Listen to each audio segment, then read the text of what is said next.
नमस्कार दोस्तों, जय हिंद जय भारत। मैं हूं CL Saini, CDRK Saini BEd classes में आप सभी का हार्दिक स्वागत है, अभिनंदन है। दोस्तों, हमारे चैनल के माध्यम से आप सभी के लिए पाठ योजना निर्माण कार्यक्रम चलाया जा रहा है। इस पाठ योजना निर्माण कार्यक्रम के अंतर्गत आप द्वारा हमारे इस हेल्पलाइन नंबर पर जो भी पाठ योजना के टॉपिक हमें सेंड किए जाते हैं, उन्हें हम आपसे बातचीत करने के पश्चात ऑनलाइन समझाने का प्रयास करते हैं। दोस्तों, आज की लाइव क्लास के अंतर्गत हम हिंदी व्याकरण पाठ योजना क्रमांक 11 के अंतर्गत हम वर्ण विचार पर आपको एक लेसन प्लान निर्माण करना बताएंगे। दोस्तों, यह टॉपिक कोटा विश्वविद्यालय से एक प्रशिक्षणार्थी है अंगूरी मीना, इन्होंने यह टॉपिक हमें सेंड किया है। तो दोस्तों, आप सब बने रहें हमारे साथ, हमारे इस चैनल के साथ। दोस्तों, यहाँ पर हम जब हिंदी व्याकरण पाठ योजना का निर्माण करते हैं तो सबसे पहले श्यामपट्ट पूर्ति का निर्माण करते हैं। श्यामपट्ट पूर्ति के अंतर्गत दोस्तों हम विद्यालय का नाम, कक्षा, दिनांक, विषय, विधा, कालांश, कालांश का समय और बीच सेंटर में हमारे मुख्य प्रकरण का नाम लिखते हैं। मुख्य प्रकरण को अंडरलाइन करते हैं, इन्वर्टेड कॉमाज में बंद करते हैं। दोस्तों, श्यामपट्ट पूर्ति के बाद हम उद्देश्य, विशिष्टीकरण और अपेक्षित व्यवहारगत परिवर्तन का फॉर्मेट बनाते हैं। दोस्तों, जब हम हिंदी व्याकरण की पाठ योजना का निर्माण करते हैं तो हम 6 उद्देश्य लेते हैं, उनके विशिष्टीकरण बनाते हैं, उनके अपेक्षित व्यवहारगत परिवर्तन बनाते हैं। दोस्तों, यहाँ पर पहला उद्देश्य लिया जाता है ज्ञानात्मक। ज्ञानात्मक उद्देश्य से रिलेटेड वही 1 से 2 विशिष्टीकरण और 2 से 3 अपेक्षित व्यवहारगत परिवर्तन हमारी दैनिक पाठ योजना डायरी में हमारे द्वारा बनाए जाते हैं। इसी तरह दोस्तों, अवबोधात्मक उद्देश्य से रिलेटेड 1 से 2 विशिष्टीकरण और 2 से 3 अपेक्षित व्यवहारगत परिवर्तन हमारे द्वारा लेसन निर्माण करते समय बनाए जाते हैं। इसी तरह दोस्तों, अनुप्रयोगात्मक उद्देश्य से रिलेटेड 1 से 2 विशिष्टीकरण और 2 से 3 अपेक्षित व्यवहारगत परिवर्तन हम अपनी दैनिक पाठ योजना डायरी में बनाते हैं। इसी तरह दोस्तों, कौशलात्मक उद्देश्य से रिलेटेड 1 से 2 विशिष्टीकरण और 2 से 3 अपेक्षित व्यवहारगत परिवर्तन हमारे द्वारा बनाए जाते हैं। इसी तरह दोस्तों, हम अभिरुच्यात्मक उद्देश्य से रिलेटेड वही 1 से 2 विशिष्टीकरण और 2 से 3 अपेक्षित व्यवहारगत परिवर्तन बनाते हैं। इसी तरह दोस्तों, अभिवृत्त्यात्मक उद्देश्य से रिलेटेड 1 से 2 विशिष्टीकरण और 2 से 3 अपेक्षित व्यवहारगत परिवर्तन हमारे द्वारा लेसन निर्माण करते समय बनाए जाते हैं। तो दोस्तों, जब आप वर्ण विचार पर लेसन प्लान निर्मित करें तो इस तरह उद्देश्य, विशिष्टीकरण और अपेक्षित व्यवहारगत परिवर्तन का फॉर्मेट आपको बनाना है। दोस्तों, इस फॉर्मेट के बाद हम कक्षा शिक्षण सहायक सामग्री का फॉर्मेट बनाते हैं। कक्षा शिक्षण सहायक सामग्री 2 प्रकार की होती है, सामान्य शिक्षण सहायक सामग्री और विशिष्ट शिक्षण सहायक सामग्री। दोस्तों, सामान्य शिक्षण सहायक सामग्री तो हमें मार्केट में रेडीमेड मिल जाती है, जिसके अंतर्गत हम चार्ट, चित्र, मॉडल, प्रतिकृति आदि का निर्माण करते हैं। दोस्तों, यहाँ पर वर्ण विचार पर हम चार्ट का प्रयोग करेंगे। दोस्तों, कक्षा शिक्षण सहायक सामग्री के बाद हम पूर्व ज्ञान का कॉलम बनाते हैं। पूर्व ज्ञान के कॉलम के बाद हम यहाँ पर हिंदी व्याकरण में जो हमारा मुख्य विषय है, उस मुख्य विषय से रिलेटेड 3 या 4 टीचिंग पॉइंट लेकर लेसन निर्माण करते हैं। तो यहाँ पर हम देखिए 3 टीचिंग पॉइंट लेंगे। पहला टीचिंग पॉइंट लेंगे वर्ण विचार, दूसरा टीचिंग पॉइंट लेंगे वर्णमाला और 3rd नंबर का टीचिंग पॉइंट लेंगे वर्णों के भेद। अब ये तीनों टीचिंग पॉइंट वर्ण विचार से रिलेटेड है, तो इस पर हम लेसन निर्माण, लेसन प्रेजेंटेशन करेंगे। इसके बाद हम शिक्षण विधि प्रविधि का कॉलम बना देते हैं। तो दोस्तों, आपको यहाँ तक के फॉर्मेट, यहाँ तक की प्रक्रिया इस तरह निर्माण करना है। दोस्तों, इसके बाद हमारा मुख्य लेसन प्लान शुरू होता है। दोस्तों, हमारे मुख्य लेसन प्लान का पहला शिक्षण बिंदु, पहला सोपान, पहला चरण, पहली स्टेप होती है प्रस्तावना। दोस्तों, इस प्रस्तावना के अंतर्गत हम 3 से 5 प्रश्न बनाते हैं। अंतिम प्रश्न समस्यात्मक होता है, प्रश्नों में तारतम्यता होती है, जिग-जैग होता है, उत्तरों से ही प्रश्न बनाए जाते हैं। यहां पर ऐसे प्रश्न बनाए जाते हैं जिनका उत्तर छात्र छात्रा आसानी के साथ दे सके, प्रश्न सरल हो, संक्षिप्त हो और बोध गम्यता लिए हुए हो। दोस्तों यहां पर वर्ण विचार पर मैंने प्रस्तावना के प्रश्न कैसे बनाए। पहला प्रश्न देखिए, बालक बालिकाएं पढ़ने के लिए कहां पर जाते हैं? तो विद्यालय में जाते हैं। अब इसी उत्तर से हमारा नेक्स्ट प्रश्न बनना चाहिए, तो बना हुआ है विद्यालय में बालक बालिकाएं कहां बैठकर पढ़ते हैं? तो दोस्तों बालक बालिकाएं कक्ष में बैठकर अध्ययन करते हैं। अब इसी उत्तर से हमारा नेक्स्ट प्रश्न बनना चाहिए, तो बना हुआ है कक्ष में बालक बालिकाओं को कौन पढ़ाते हैं?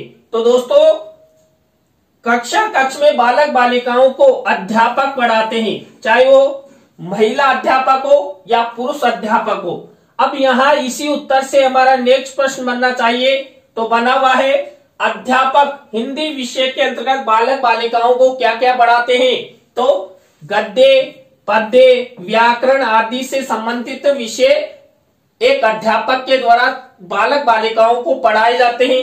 अब इसी उत्तर से हमारा नेक्स्ट प्रश्न बनना चाहिए, तो बना हुआ है हिंदी व्याकरण के अंतर्गत वर्ण विचार के बारे में आप सब क्या क्या जानते हो? तो दोस्तों यहाँ पर ये अंतिम प्रश्न हमारा समस्यात्मक हो गया, प्रश्नों में तारतम्यता है, जिग-जैग है, उत्तरों से प्रश्न बनाए गए, सभी छात्र छात्राओं के पूर्व ज्ञान पर आधारित है। तो दोस्तों जब आप वर्ण विचार पर हिंदी व्याकरण के अंतर्गत लेसन प्लान निर्माण करें, तो इस तरह आपको एक प्रस्तावना के प्रश्न बनाने हैं। प्रस्तावना शिक्षण बिंदु के बाद हम उद्देश्य कथन करते हैं। उद्देश्य कथन यहाँ पर देखिए, उद्देश्य कथन के माध्यम से ही छात्र छात्राओं को मुख्य प्रकरण की सूचना प्रदान की जाती है। तो यहाँ पर उद्देश्य कथन किया गया है।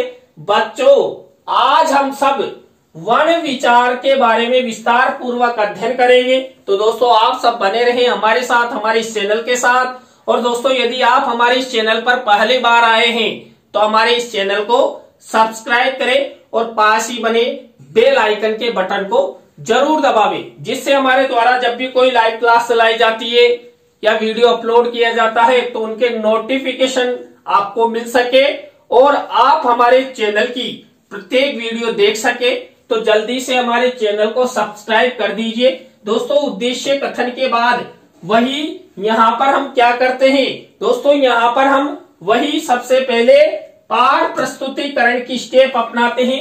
तो यहाँ पर जो प्रेजेंटेशन किया जाता है, तो यहाँ पर जो मैंने आपको तीनों टीचिंग पॉइंट बताए थे उन्हीं के आधार पर हम यहाँ पर वर्ण विचार पर लेसन निर्माण करेंगे।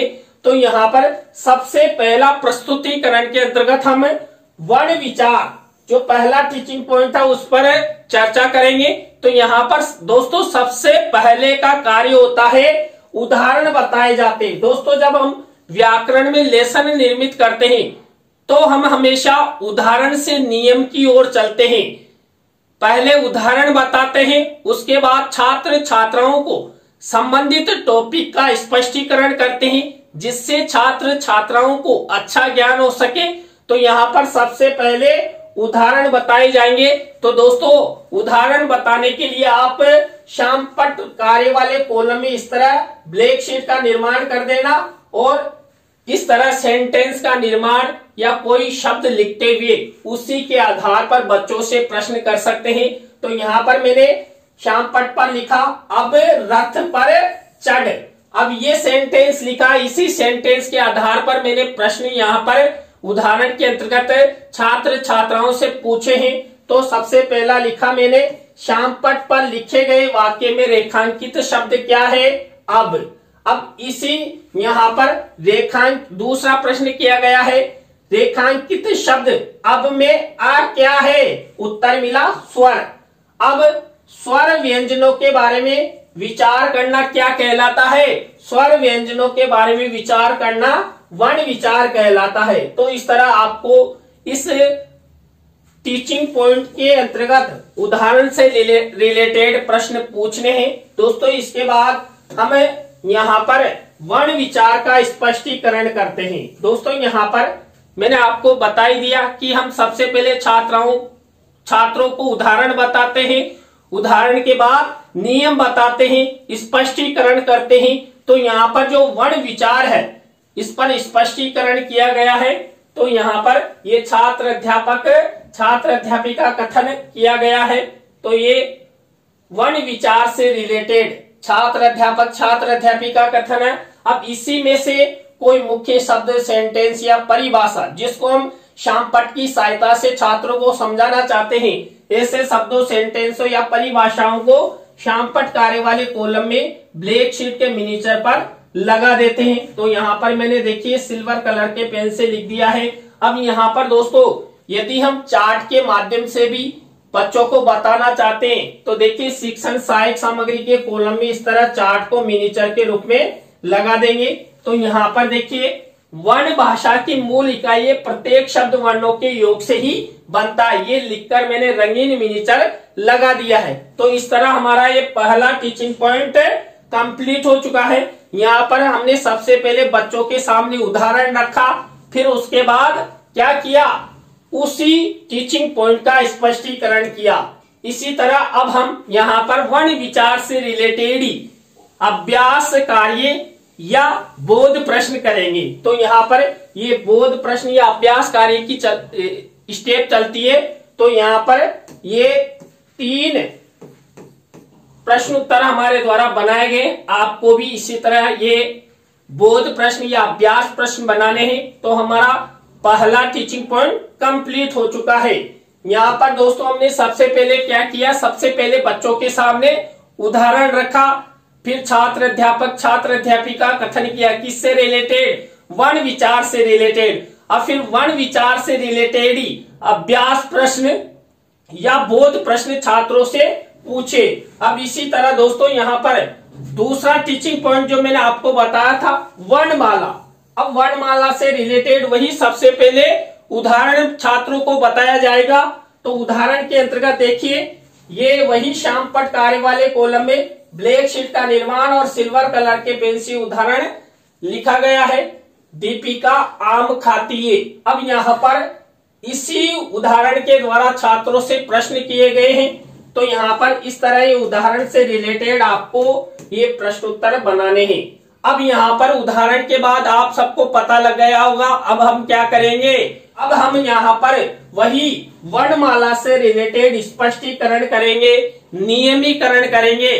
तो ये छात्र अध्यापिका कथन है, किससे रिलेटेड, वर्णमाला के स्पष्टीकरण या नियमीकरण से रिलेटेड।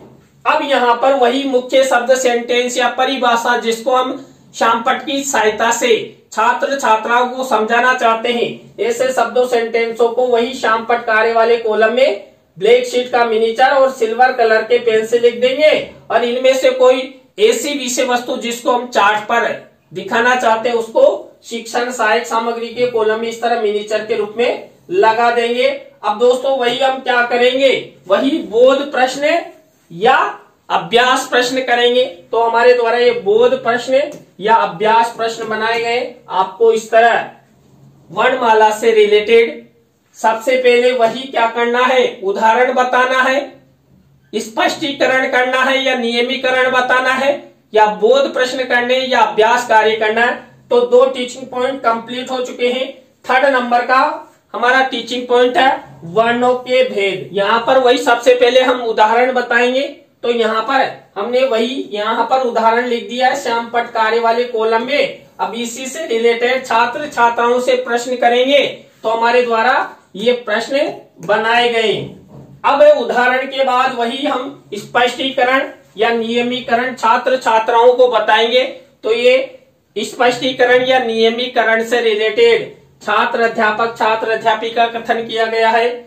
कोई मुख्य शब्द, सेंटेंस या परिभाषा को शामपट्ट कार्य वाले कॉलम में यहाँ पर ब्लैक शीट के मिनीचर पर समझाया गया है। और इनमें से ही कोई ऐसे सेंटेंस है या परिभाषा है जिसको हम यहाँ पर रंगीन मिनीचर पर लिख कर लाए। तो इस तरह यहाँ पर इसको लिख सकते हैं। अब इसी से रिलेटेड हम क्या करेंगे, वही बोध प्रश्न या अभ्यास प्रश्न करेंगे। तो यहाँ पर हमारे द्वारा ये बोध प्रश्न या अभ्यास प्रश्न बनाए गए हैं। तो दोस्तों इस तरह हमने यहाँ पर तीनों टीचिंग पॉइंट लिए, किस पर, वर्ण विचार पर। वही सबसे पहले हमने उदाहरण से रिलेटेड प्रश्न किए, फिर स्पष्टीकरण या नियमीकरण किया, और फिर बोध प्रश्न या अभ्यास कार्य किया। तो दोस्तों यहाँ तक के फॉर्मेट आपको इस तरह बनाने।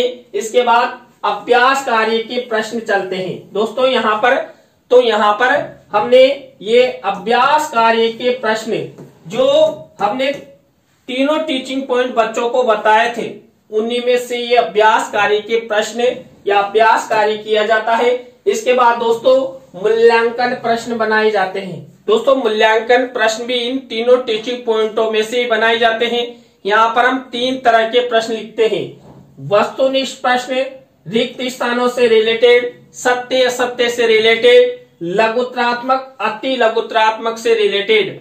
जब आप वर्ण विचार पर आपकी दैनिक पाठ्य योजना डायरी में लेसन निर्मित करें तो आप इस तरह ब्लैक शीट का निर्माण करना और सिल्वर कलर के पेन से ये मूल्यांकन प्रश्न लिख देना। मूल्यांकन प्रश्नों के बाद हमारी नेक्स्ट स्टेप आती है गृह कार्य की।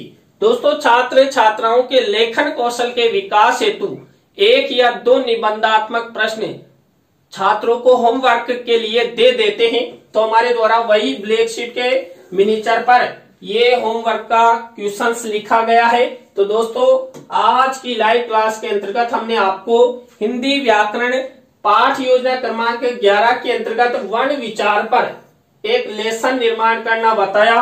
दोस्तों आज का लेसन, आज की लाइव क्लास आपको कैसी लगी कमेंट्स में हमें जरूर बताएं। अच्छी लगी हो तो लाइक करें, कमेंट्स करें और अपने अपने दोस्तों को शेयर जरूर करें। दोस्तों आप सब इसी तरह हमारे चैनल का सपोर्ट बनाए रखेंगे तो आप द्वारा हमारे चैनल की इस हेल्पलाइन नंबर पर जो भी पाठ योजना के टॉपिक हमें सेंड किए जाते हैं उन्हें हम आपसे बातचीत करने के पश्चात ऑनलाइन समझाने का प्रयास करेंगे। तो दोस्तों आज की लाइव क्लास में बस इतना ही। न्यू लाइव क्लास के साथ हम आपसे फिर मिलेंगे CDRK सैनी बीएड क्लासेज में CL सैनी के साथ। जय हिंद, जय भारत, राम राम।